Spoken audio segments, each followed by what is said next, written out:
Алланың сынағынан қалай өтеміз? Біріншіден, мен психолог ретінде мынаны айтқым келеді. Менің өзім де мұсылманмын. Бірақ та мен Алла тағала адамдарды сынайды дегеннен көрі жақсы көреді. Сынақ берсе де саған күш болу үшін береді деген ойды больше жақсы көремін. Көп адамдардан естимін осы сөзді. Алла мені сынап жатыр, сондықтан мен қиналып ақша таба алмай жатырмын. Алла мені отношениямен сынап жатыр деген сияқты сөздерді айтады, Бұл сөздің өзі жертва адамның сөзі деп ойлаймын. Потому что жертва болмаған адам, өз өмірінің авторы, ол айтады: менде қазір ақша жоқ болса, мен выход табуым керек. Менде қазір отношения жоқ болса, значит, мен жалғыздықты қабылдауым керек, или немесе отношения үшін шығуым керек сыртқа, танысуым керек деген сияқты, да? Бірақ та жертвадағы адамға бұндай позицияда болу невыгодно. Неге? Өйткені бұндай позицияда болатын болсаң, сен өзің әрекетке көшуің керек. Сен өзіңнің 5-ші нүктеңді көтеруің керек. То есть, жертвадағы адам ешқашан бүгінгі күндегі мендегі жағдай, ол маған байланысты. Мен осыны создавать еттім. И осыдан менде осындай болды деп ешқашан ойламайды. Ол всегда, то есть, біреу кінәлі. Или ол менің күйеуім кінәлі, или қазір Алла тағала мені сынап жатыр, или там еще что-то. Бір сөзбен айтқан кезде, это пизда страдания. Бізге просто жертваларға страдать еткен нравится. Не то, что даже нравится. Біз просто өзіміздің бүгінгі күндегі өміріміздегі болып жатқан жағдайды өзімізге дұрыс деп оправдать ету үшін біз самый удобный вариант аламыз, да? И бұл удобный варианттың бірі: Алла мені сынап жатыр. Потому что ондай жерде ешкім саған ештеңе айта алмайды. Ешкім келіп саған айтып: дорогая, это ты сидишь, пиздострадаешь, ничего не делаешь деп айта алмайды. Понимаете? Поэтому өмірде позицияны өздеріңіз таңдай аласыздар.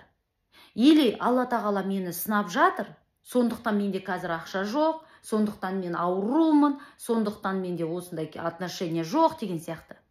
Или сіз айтуыңыз мүмкін: победитель ретінде: Алла мені жақсы көреді. Алла неге мені сынасын?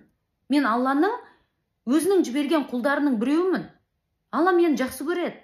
Егер бұл қиыншылық болып жатса, мен оны страдать ету үшін берген жоқ. А из-за того, что я умная, из-за того, что я сильная, из-за того, что мен өте алатынымды білгеннен кейін беріп жатыр деген позициямен қарауға болады, да? Но, к сожалению, жертвалар олай қарай алмайды.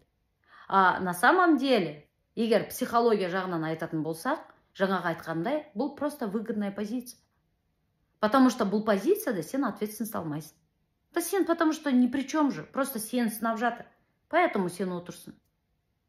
Біз осы позициямызды қолдау үшін әртүрлі бір причина поводтарды тауып аламыз. Потому что менде күйеуім кетіп қалды. Это вы понимаете, насколько қиын. Потому что мен недавно банкрот болдым. Прям өзіміздің психикаға доказать етіп береміз. Или психикамыз бізге доказать етіп береді. Что, смотри, ты права, что сен, Алла тағала сені сынап жатыр. Ты права. И біз сонымен спокойствиемен өмір сүреміз. Потому что если біз не права болатын болсақ, біз алысамыз. Сондықтан біз каким-то образом өзіміз права болатын бір позицияны алып алған бізге ұнайды. Поэтому біз осыны таңдаймыз. Поэтому біз осылай жүреміз. Бұл позициямен сіздер өмір бақи өмір сүрулеріңізге болады, да?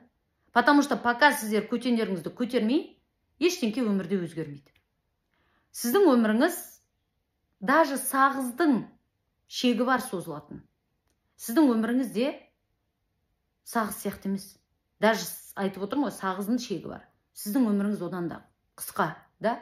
И неужели осы өміріңізді мені сынап жатыр деп әртүрлі жертвалық состояниеда отырып, өз-өзіңізді как бы оправдать етіп, өзіңіздің құрып алған иллюзияңызға сеніп, на самом деле мына жақта сіздің тұрған желанияларыңыз бар, қалауларыңыз бар, хотите офигительный өмірді, путешествовать, зарабатывать деньги, балаларыңызға ең күшті киімді алып беруге, туыстарыңыздың ортасында мықты болуға, уважаемый болуға. Неге осы үшін әрекет етпеске? Поверьте, жертва болып отырудың өзі өте көп энергияны алады. Неге сол энергияңызды лучше реализацияға жібермеуге? Сіз реализацияда уже табыс табасыз, сіз реализацияда өсесіз, а жертвалық состояниеда тура сондай энергия кетіресіз, бірақ та сіз хуже и хуже боласыз. Лучше не станет от этого ваша жизнь. Никак. Поэтому мен сіздерге айтам, жеңгеннің позициясына өтіңіздер.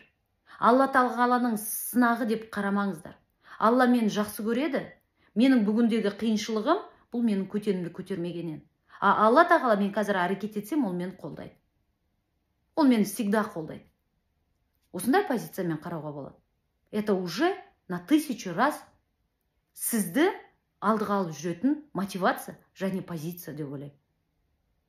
Ал егер оны жасай алмайтын болсаңыздар, жертвалықтан шыққыларыңыз келсе, табыс таба алмай жүрсеңіздер, саудаға шыға алмай жүрсеңіздер, отношения құра алмай жүрсеңіздер, менің Инстаграм аккаунтыма өтіңіздер. Менде топтық терапия бар, жеке терапия бар, менің курстарым бар. Өтіңіздер, жазылыңыздар, өміріңізді өзгертіңіз. Просто жылап отыра бермеңіздер. Жертва позициясында ешқашан бұт кішкентай, бүйтіп өзіңізді кішкентай көрсеткенен, сіз каким-то образом күшті болып кетпейсіз. Күшті болу үшін сізге еңбек ету керек. И өзіңіздің балапан жұмыртқасын бүйтіп жарып шыққан сияқты, анандай нежный, қанаты нежный ғой әлі балапан, соның өзінде жарып шығады ғой ананы. Сол сияқты сіздер де өздеріңізді жарып шығуларыңыз керек. Жарып шығуларыңыз керек. Қиыншылығына шыдауларыңыз керек. А егер жасай алмайсыздар ма? Пожалуйста, менің жеке терапияма келіңіздер. Потому что я понимаю, көбісіне өте қиын. Өте қиын.